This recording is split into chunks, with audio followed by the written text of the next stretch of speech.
This is the ESPN Aussie Hoops Hour podcast. Kane, Pittman and Olgun Ulrich at a time of year where you would think that you could take a little bit of a break leading into the FIBA break and the FIBA window. That's not going to be the case because there is so much news around this league. And as per usual, there is so much drama. And the question I've got for you, Olgun, back-to-back Sundays with crazy situations going down at John Cain Arena. One was Chris Goulding getting buckets. On Sunday afternoon, Melbourne-Adelaide, there were fights. And are you regretting your decision to leave the fine city of Melbourne? Because I know for a fact you would be very jealous that you weren't in the building the last two weekends.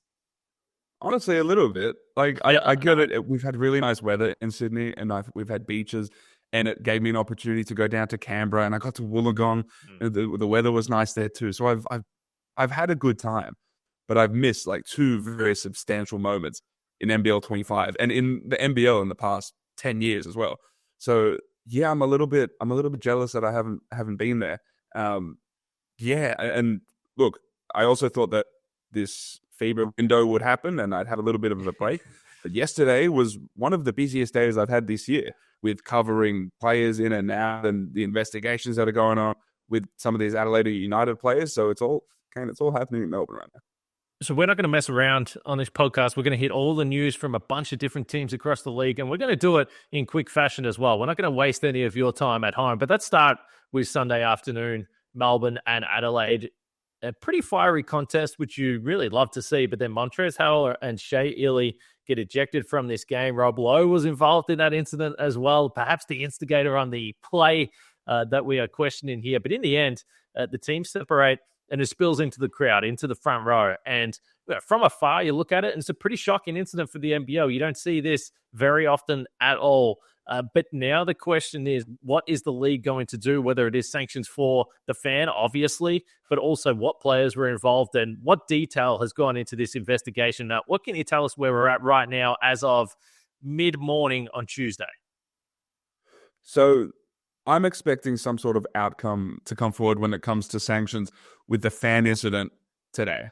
It would surprise me if it goes beyond later today or early tomorrow, right? I think we'll get something there pretty quickly. We are very lucky that so many people were mic'd up in this instance, whether it was the refs, whether it was Mike Wells, every coach is mic'd up, whether it was Montrezl Harrell, who was mic'd up for the game too. So there are a ton of different points where the NBL has gone back and they've listened to all the audio. They've listened to everything that they needed to up until this point. The question will be who instigated the physical contact. Obviously, some of the vision we saw a fan push down Vasiljevic. Obviously, absolutely cannot do that. Cannot put your hands on a player. The question is whether there are any Adelaide players or staffers who put their hands on fans. And then how many fans were involved? I was told at the time that 4 fans got ejected from that game. One of them is a long-time Melbourne United member who sits in that seat pretty regularly. So there's a lot going on there. I imagine there'll be an outcome with that situation pretty soon. I imagine it'll come today. The other one, we're going to have to wait a bit because a ton of please explains were thrown out there. And so you got please explain thrown out to Kendrick Davis, Montrezl Harrell, Shea Ili, and Dave Barlow.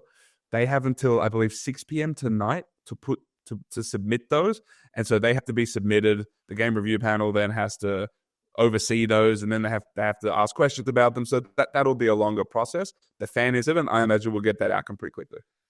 I honestly didn't see anything too crazy in the incident on the floor. I know that they'll go through and they'll decide whether they think there's any suspensions there, but it didn't seem too crazy. There's a bit of push and shove. If they want to find guys, whatever, I don't know, but I didn't think that it was anything too crazy there. Montrezl Harrell clearly reacted, but he was pulled to the floor by Rob Lowe, and yes, there was momentum there and they both hit the deck, but I didn't see anything in that. It was clearly the fan incident where things boiled over, and if there's stuff said back and forth, we don't know. I'm sure we're going to hear about it.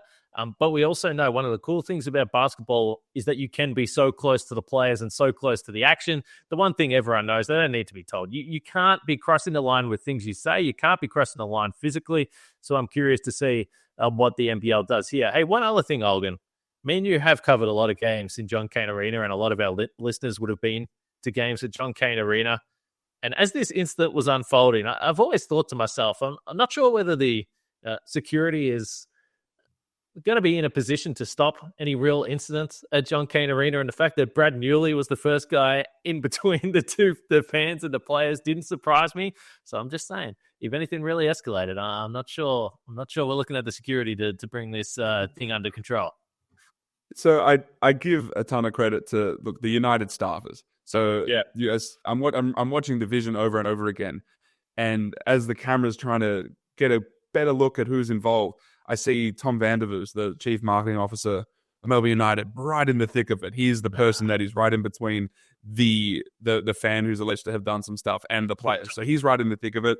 He was also the person who escorted people toward the back and made sure that in that very mutual back of room area, that back of house area, he made sure that no one sort of crossed paths. That was helpful. And you see Brad Newley in there, you see Mark Boyd in there. The United staffers did a fairly good job of trying to break up that incident. I think you're maybe underselling the initial scuffle a little bit, because if you go back and watch that vision, there was I think a pretty clear Montrezl Harrell punch to Shea Ili's head.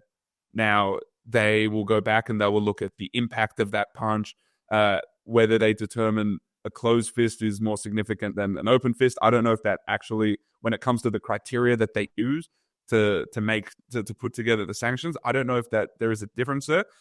But I thought, but if you look at the vision, there was an obvious punch. Montrezl Harrell punched Shea Ili. Yes, Shea Ili came in and pushed him in after the Montrezl Harrell push of Rob Lowe. Shea Ili came and instigated, I think, the all-in. But I don't think you can dismiss the punch that Montrezl Harrell threw, the elbow that he had in Shea Ili's neck throughout that incident. There are going to be sanctions from that as well. I think there'll be sanctions from the fan incident, but I don't be surprised if we see at least, I think we'll see some multi-game suspensions for that initial scuffle too. We always see leagues across the league try and emphasize the guy of being the third guy in. And when you bring that up, it was clearly a different incident. But I think about Mitch Creek and Dalian and Mason Peatling comes storming in from nowhere a few years ago. Peatling instigated what went down after that. And in this game, Shea Ili instigated what went down. Montrezl Harrell and Rob Lowe were going at it for a while before this. Maybe there would have been a little bit of push and shove, but when Harrell's going to get up off the floor and Shea Ili comes charging in, it was unnecessary. And none of the events that happened after that really would have happened if he didn't come in and push Montrezl Harrell. So it's just my opinion, but he should be the one out of anyone that gets the biggest suspension here. And that might be an unpopular take, but that's how I viewed it in real time, and that's how I viewed it in the days after. No, that I don't. I don't really care. I wouldn't suspend anyone. I'm not advocating for suspension, to be clear. For sure, I think people will be suspended. I don't think the entire scuffle begins unless Montrezl Harrell pushed Rob Lowe while they were on the floor. Well, he got dragged to the ground. You can argue that was a basketball play, albeit a sort of veteran type move, right? Wow. It's just that sort of stuff happens. You can't. I don't think you can push someone that forcefully while on the ground. That obviously led to Shea Ili coming in. Shea Ili absolutely should not have come in and done that. He was standing up for his teammate, but he's the person. But him coming in obviously brought everyone involved. And then Dave Barlow has been asked to please explain as well, because I think my understanding is that the head coaches can come in, and I think one assistant coach. And Jacob Chance is I believe the lead assistant. He was already involved. He came in to play peacemaker, like a lot of people did. I don't know if Dave Barlow was technically permitted to come on the floor. So he may get, even though I think he was playing peacemaker as well, I think it might be one of those weird NBA type rules where, players you can't step a toe over the bench. It might be one of those rules where he might get some sort of sanction just because of that. If I can say one more thing, there has been an insinuation of some sort of racial epithet thrown around in that fan incident. From what I understand, the submission that the 36ers made, that United made, and that the NBL has put together, none of them involve that. So the 36ers, at least right now, are not alleging any sort of racial incident as part of this overall fan incident. Okay, we'll see what happens over the next few days. And of course, follow Olgun on the socials. He'll have it on espn.com.au, and also watch Nothing But Net Aussie Hoops on ESPN Thursday night. Everything should be well and truly in the works by that point in time. We'll have all the latest reporting. You can also see that on the ESPN Australia YouTube page. Just one last quick point on Dave Barlow. To be fair to him, Dave Barlow is one injury away from starting for this Melbourne United team. I'm still not giving up that he can come back and play because he looks in very good shape. But overall, clearly not a good look for the league. But I will say that we like the games that have that kind of passion and the fire. Everything that happened before the fan incident there. So Melbourne got a big win. Flynn Cameron, perhaps someone I want to talk to you next week across the FIBA break. He's an interesting player to me, but I want to move on because we've got so much going on across the league. Let's get to New Zealand. So Freddie Gillespie, this is perhaps not a surprise if you had been tracking what New Zealand have been doing over the last 5 to 6 weeks. Although what I would say, Freddie Gillespie out of New Zealand, Taco Fall's going to come in. Olgun has reported that at espn.com.au again. What would be a surprise to me would be that over the last month, we have seen this New Zealand team win big games. We have seen Freddie Gillespie be an incredibly important piece of those wins. So in terms of what's best for the team, this one, even though I wasn't surprised, still made me scratch my head a little bit. What's going on in New Zealand? All right, so a few weeks ago, the New Zealand Breakers told Freddie Gillespie that he was permitted to go and find another team. So he went and him and his people begun searching for another team. This was right around, he wasn't playing that well. There was obviously the headbutt incident.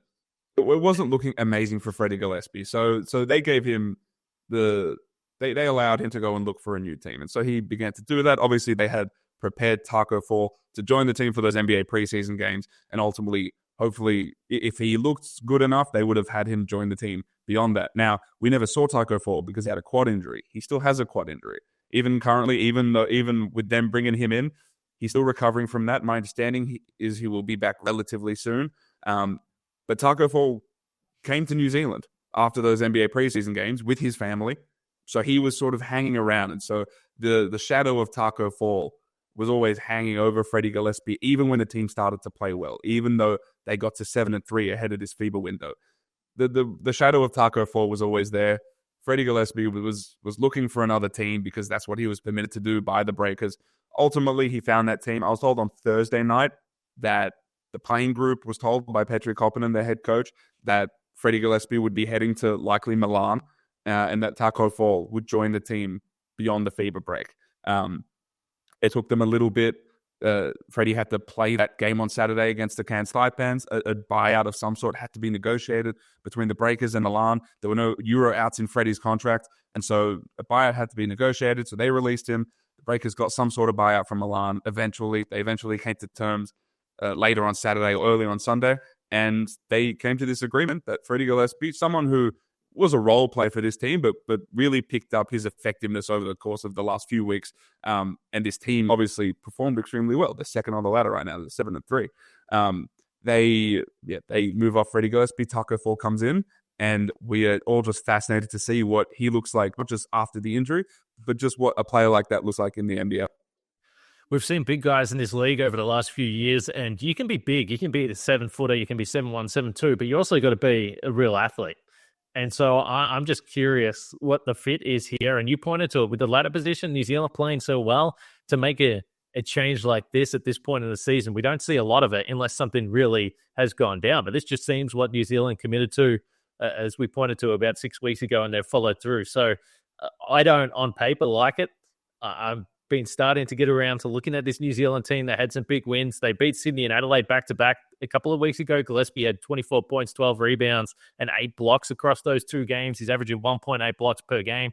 So he, in terms of his athleticism and his role, seems like, to me, a guy that fits the NBL better than Taco Fall. But once they brought him back to Australia, I assumed it wasn't just for a signing session where you can pay $30 to get a photo with Taco Fall. I figured there was more to it.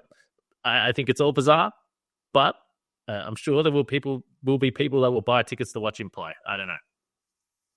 Yeah, look, all I'll say is that his teammates aren't too pleased that Freddie Gillespie's going.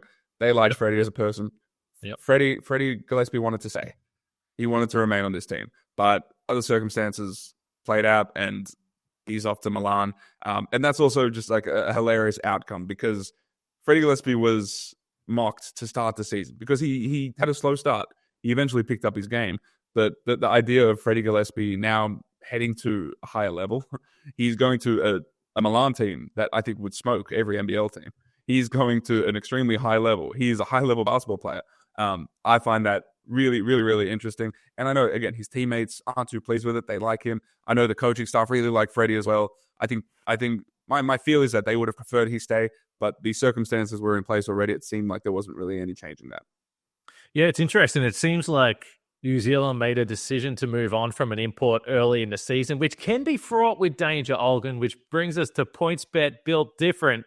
And we're going to be talking about the man from the Brisbane Bullets, James Bateman, a guy that early in the season there were questions. Is he going to last in the league?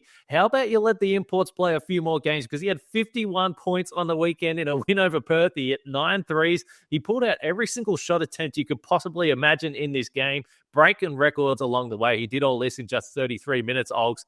This was a truly unbelievable performance. 7 days after, we thought CG43 had the scoring performance of the season. And it just snuck up on us, didn't it? We didn't see this coming even as the game was progressing. I don't know if that points to how incredible performance was. The fact that he really quietly was just sneaking up to 50 points. And then at the end, credit to the Brisbane Bullets for keeping him on the floor, having a sense of occasion and making sure that he got that 50 points and then hit that free throw for 51. But I think we knew what James Bateman was. He was a shot maker. Early in the season, he didn't make shots. It seemed like he had some issues, running the point. They moved him to the 2 spot a little bit, put Mitch Norton at the 1, and I think that's been really, really good for him. Casey Prater in this game helped him. It helped his usage. And so they're not going to get this from him every night. They're obviously not. He was averaging 12 points a game before this performance. But if this opens up a lot for Tyrell Harrison, for Keandre Cook, then that could be huge for this Brisbane Bullets team. James Bateman, it's very interesting. He might be a footnote in NBL history, but he's one hell of a footnote being the highest scorer in the modern 40-minute era. Olgun, we've got you here for your news breaking and your hot takes, and you saying that James Bateman isn't going to score 51 points every single game is one of your finest, but this was an unbelievable performance, and this is a Brisbane team that are just starting to turn around, so congratulations to James Bateman for the perseverance and for a performance that we are not going to forget for a very long time. That's PointsBet built different. What are you really gambling with? For free and confidential support, call the number on the screen or visit the website.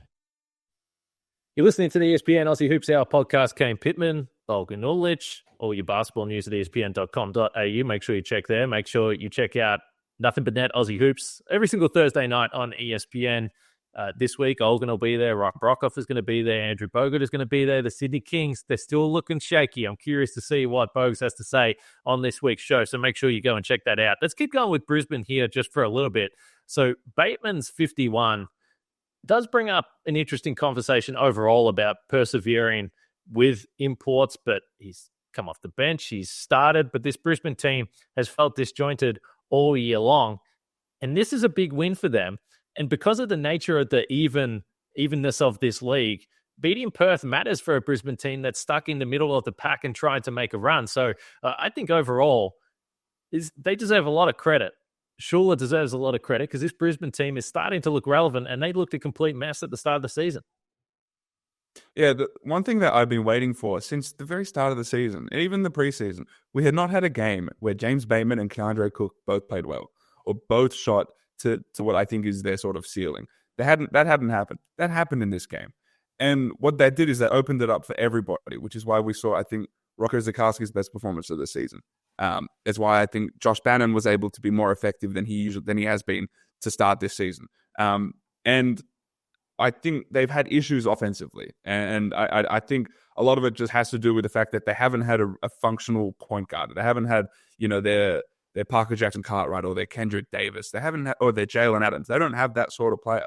And so it was really important for James Bateman to find this sort of scoring ability, this ability to create advantages in the same way that someone like Bryce Cotton does or Chris Golding does, not necessarily as someone who is going to, run, on ball after on ball, but at the very least be a massive threat out there. And I think he clearly did that. And shout out to Mitch Norton, who has been the starting point guard the past few weeks and absolutely shut down Bryce Cotton. It's Justin Schuller taking a page out of Dean Vickerman's playbook, which is finding your annoying guard defender and saying, go and neutralize that guy. And I think Mitch Norton former teammate of Bryce Cotton, friend of Bryce Cotton, did an awesome job neutralizing him after Bryce Cotton came back from injury and had an outstanding game the game before.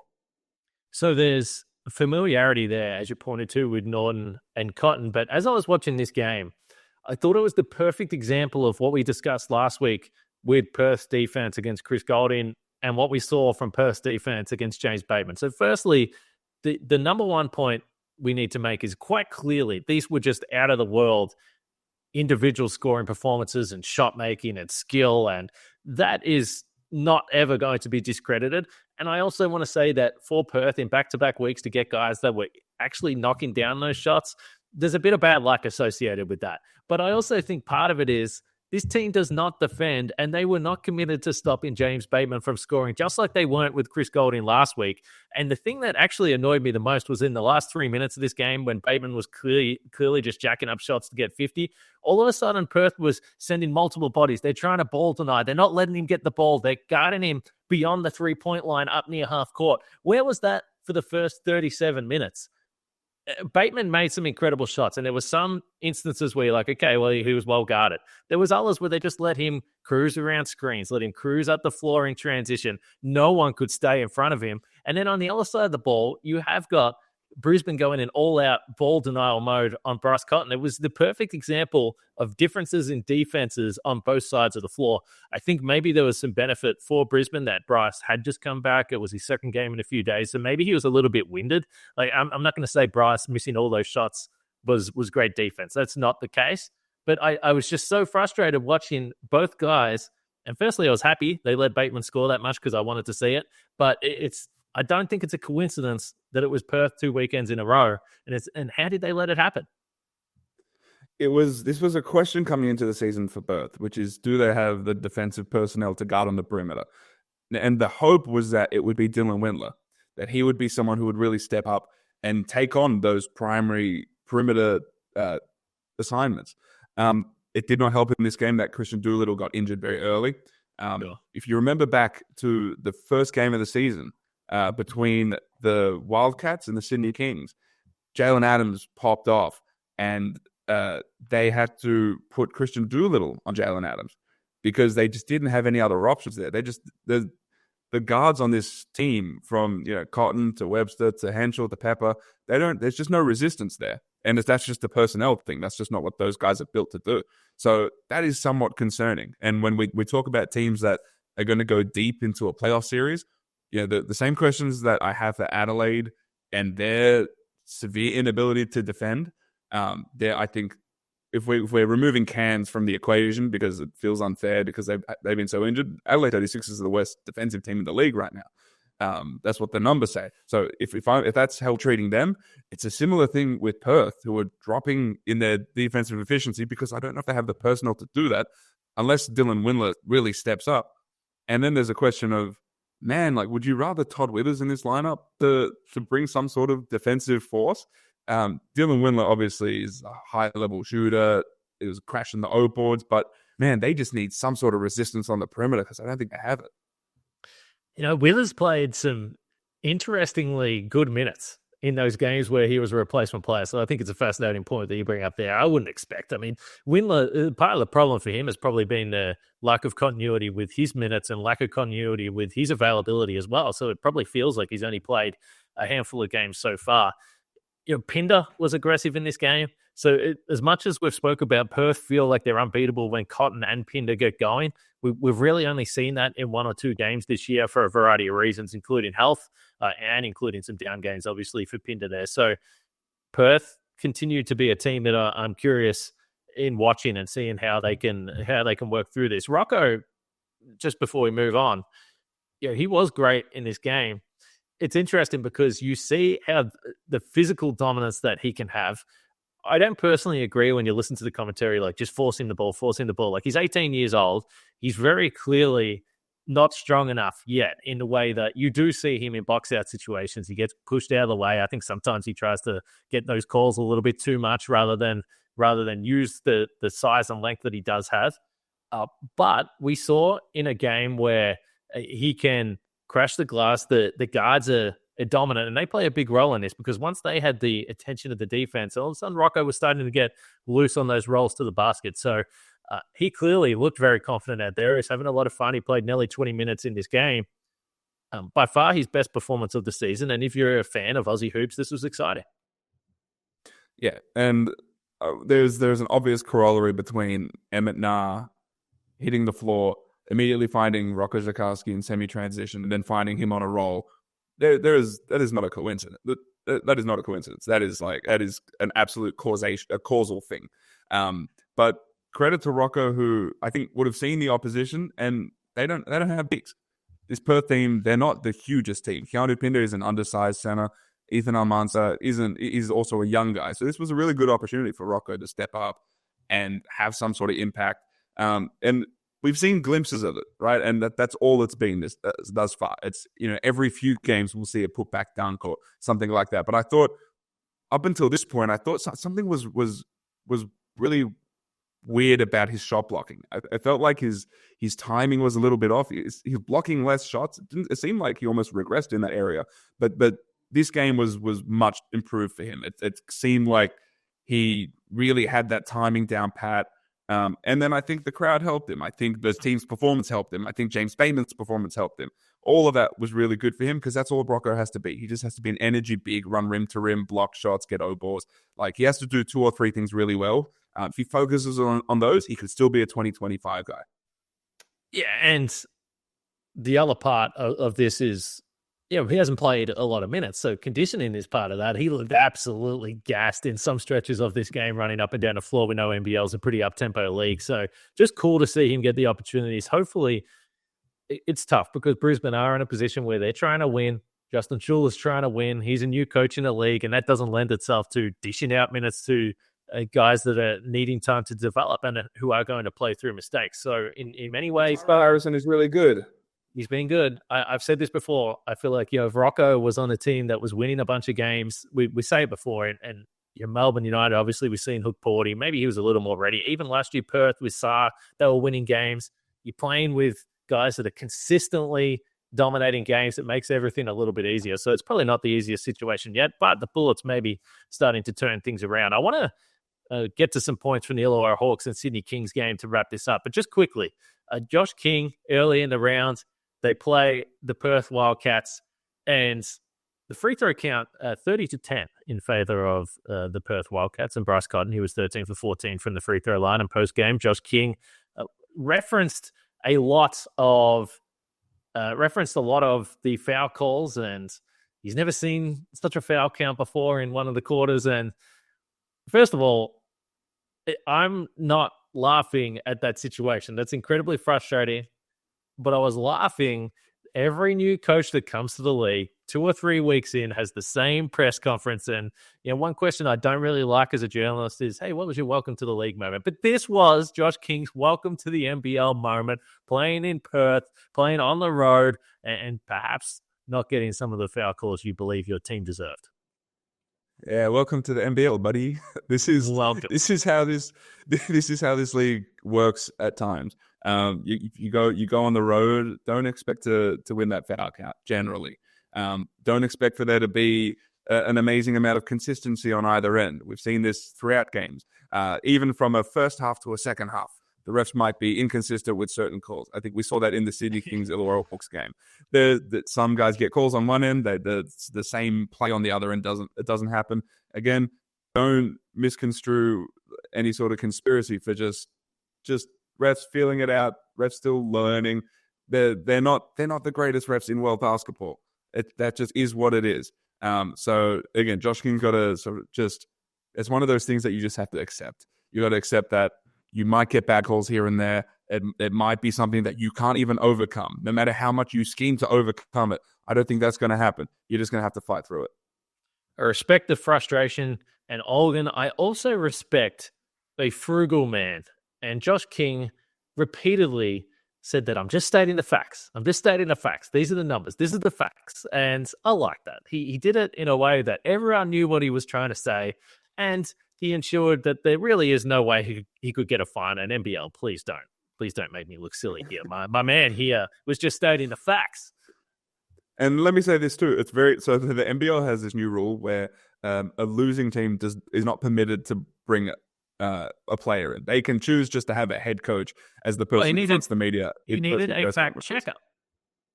This is true. And I think Geordie pointed out I think he corrected him, which included some technical fouls. But Geordie Hunter last season with the Sydney Kings was sort of the sacrificial lamb. He is the sort of the most mature guy in the room. And so he would always come into losing press conferences and he'd have really nuanced answers for us. And we'd really appreciate that. He doesn't have to go into the losing press conferences this year. He had to do some of them to start the season. Then they changed the rule. You don't have to go in. They can have Josh King by himself. As much as I do appreciate any opportunity to hear a player on the record, I'd feel bad for Geordie Hunter always having to be the sacrificial lamb for a losing team. He is excellent in the media, though, Geordie Hunter. So shout out smartest kind of ways. He just continues to fly the flag for players at post-game press conferences. So we appreciate him. Hey, Illawarra, Sydney. Now, something that really stuck out to me with this game, immediately as soon as the game started, that I was just not happy with, and I didn't hear anything on the broadcast. I don't know if there's been any social media talk. This was a horrific jersey clash between the Sydney Kings and Illawarra Hawks. It was terrible. You got dark purple versus black. And I was thinking that as soon as the game tipped off, and then halfway through the first quarter, Wani Swakala-Bullock passed the ball directly to Cam Oliver in transition because he couldn't see what team they were playing for. What is the NBL doing? Make sure you have at least very different colors or someone wears white. Come on. By the way, the jerseys look fantastic. Beautiful jerseys. But we need to make sure we can differentiate the two teams on the floor. So I was in that building and I'm watching the Illawarra Hawks warm up and they don't have their training tops on. And I'm like, all right, that's a pretty dark jersey. And I'm looking at the Sydney Kings, they have training tops on. And I could sort of see their jerseys sneaking out the bottom. And I'm like, I really hope that that's just like a little bit of like of a frame and this is a white jersey. It absolutely was not. The amount of text I got throughout that game saying what the hell is happening. Yeah, that's good. Yeah. Like as in this was something that, again, I don't know if I think the commentators are probably locked into the basketball, but yeah, as in I see it. As soon as I saw Wani Swakala-Bullock throw the ball to Cam Oliver, you can see him just like have the utmost regret. Fans at home were talking about it. I was getting texts about it. Bad jersey clash. You absolutely can't do that. And in person, it was sort of bad. On TV, when I rewatched that game, it looked really, really bad. Like it looked like almost indistinguishable. So that was a very awkward situation. I wasn't able to watch that game live, so I did miss some of that live commentary from the fans. But yeah, it was very obvious. It was not good. So we're going to be better than that moving forward. I'm curious, then, you're in the building. So this has been something, and you know I'm very high on the Illawarra Hawks, but I've also said that there is a fluctuation game to game. And the reason why I like this team so much is because it feels like when they are playing a big game, that means everything to them, like a Sydney Kings matchup does. You can see very easily and very early in the game that defensively they're locked in. Everything's tight. They're able to get steals. They're able to be disruptive. Offensively, they work through all five guys in that starting lineup. I don't know if you felt it, but I just 3 minutes into this game, I was like, oh man, the Hawks aren't losing this. This is the good version of the Hawks that we see, 3 out of every 5 games. Yeah, and that inconsistency has been their Achilles heel. And then I felt it too, right? That you feel that energy, and then as soon as Hyunjung Lee checks into the game, they make a really asserted effort to get him the ball. And then as soon as he hits one, they make sure that he gets the next shot, and then make sure he gets the next one. And I think that's this team having some continuity of understanding who Hyunjung Lee is. Someone like Tyler Harvey understanding where to get him the ball. There was an awesome wrap around, swing pass to him for that shot that Hyunjung Lee banked in, which I'm so sure, and I asked him about it post-game, he definitely meant to bank that in. I've seen him do it in practice. I've seen him do it in shoot-around. He definitely meant to bank that in. But they did a good job of just finding the hot hand. They knew where their advantages were. They threw it into the post. Sydney would eventually send a double. The Illawarra Hawks had some continuity to work out of that. The Kings were the opposite. It still seems like they're figuring stuff out. They're learning how to play with each other. They're learning what their rotations are. Some of the combinations I still think are really, really weird. There was that stretch, that Hyunjung Lee stretch in the second quarter. Tyler Robertson came on at the 3, and I think that was practically an 11-0 stretch, and almost basically that was the game done. It didn't feel like the Kings would rally back, even though they sort of did in the fourth quarter. But it just feels like they're still figuring some stuff out. And obviously, you want to have all your stuff figured out toward the end of the season, not now. But it doesn't seem like there's been a crazy amount of like consistent progress for this Sydney Kings team. It's interesting because if you just look at the record of the two teams, in Sydney 7-6, Illawarra 7-4. So, yeah, 2 games in the loss column. That's not insignificant. You would think Illawarra are going to win some games over the next few weeks, but it does feel like it's been a disaster of a season for Sydney, but they've probably just picked up enough wins along the way to still be in the mix. And as we've discussed, there are a lot of teams with some pretty poor records in a 10-team league. So they're kind of just there, but they are halfway through the season. And they still have the best defense in the league too. They have the best defense in the league. So you think that will continue to carry, right? It doesn't. So when you say they have the best defense in the league, and they do, on a per 100 possession basis, I'm with you. But normally, particularly in this league, when you're looking at teams that end up at the end of the season having the best defense in the league, like you watch the games and you feel it. And maybe it was just Illawarra because of the way that they functioned in the offense and the way that they are a really unselfish team. And that is not something you could say about Illawarra over the past few years. That wasn't the case, particularly with a guy like Tyler Harvey, who the team has spoken about. He has become an unselfish guy in the way that he is willing to play offense. So when Illawarra was functioning perfectly and saying, okay, now Sam Frolin's going to have the next few possessions. He's feeling really aggressive. Okay, now Tyler Harvey, you can get your shots. Trey Cowell's happy to push the tempo, but we've got a bench guy. Our 6th man or our 7th man, we're happy to go to him 7 possessions in a row. You don't see that on every team, and you definitely don't see that on the Sydney Kings. But I haven't watched the Kings this year and thought, damn, this is a dominant defense. I haven't felt that way. So I'm curious to see how that shakes out towards the back end of the season. But they need to figure out their offense. And as much as you say they're still working through it, they're halfway through the season. It's only a 28-game season. They better figure it out pretty quickly after the FIBA break. Yeah, it's weird. I agree that I haven't felt the Kings have this like amazing, like considerable defense. It's just what the numbers say it, right? So that just is what it is. So again, I don't know why there's such a contrast between what we're seeing with our eyes and what the numbers are suggesting.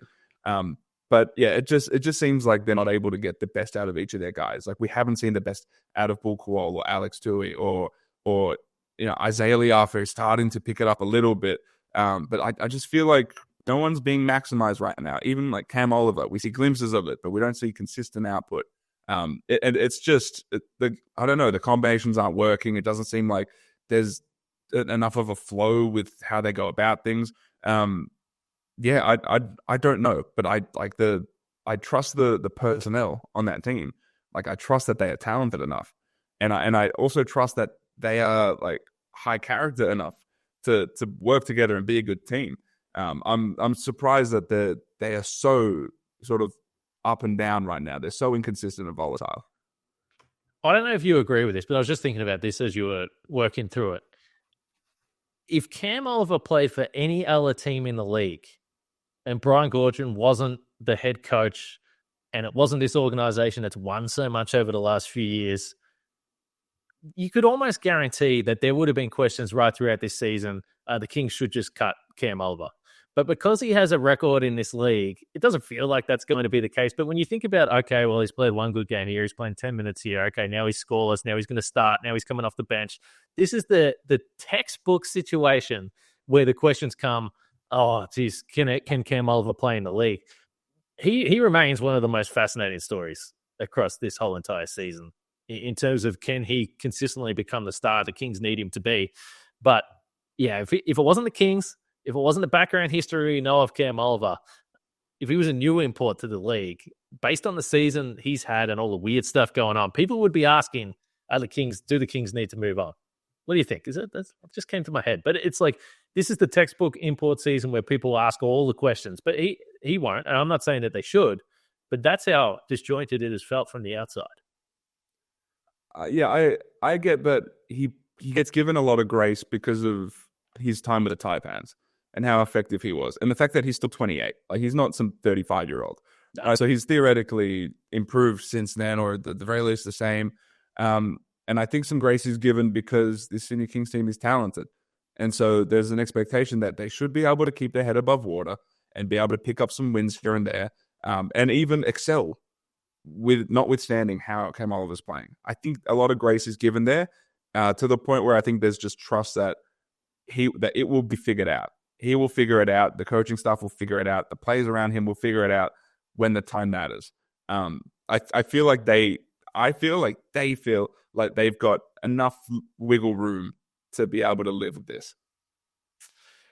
We're 2 months into the regular season. We've got 2 months to go after the FIBA break. So for all of these teams, as we've continued to walk through the storylines, whether it's New Zealand making a change now after winning a whole bunch of games, Sydney not quite at their best, Melbourne up and down a little bit over the last few weeks. It's a weird season. It's a wild season. We're going to have plenty more storylines. Let's wrap it there. And Olds, next week, we kind of discussed this last week, the idea of chatting NBA. So next week, we'll catch up on some of the NBA stuff, and the Aussies doing pretty damn nice things over there in that league. And also, we've got the FIBA break. And look, I don't know whether these are going to be the highest quality games of basketball in terms of competition, but it is a cool Boomer squad in terms of you can guarantee a few of these guys are going to be there at the World Cup, and they're going to be there at the Olympics. Like, for Australia to take the next step, they need a few of these guys to really step up and be a guy that can help the program.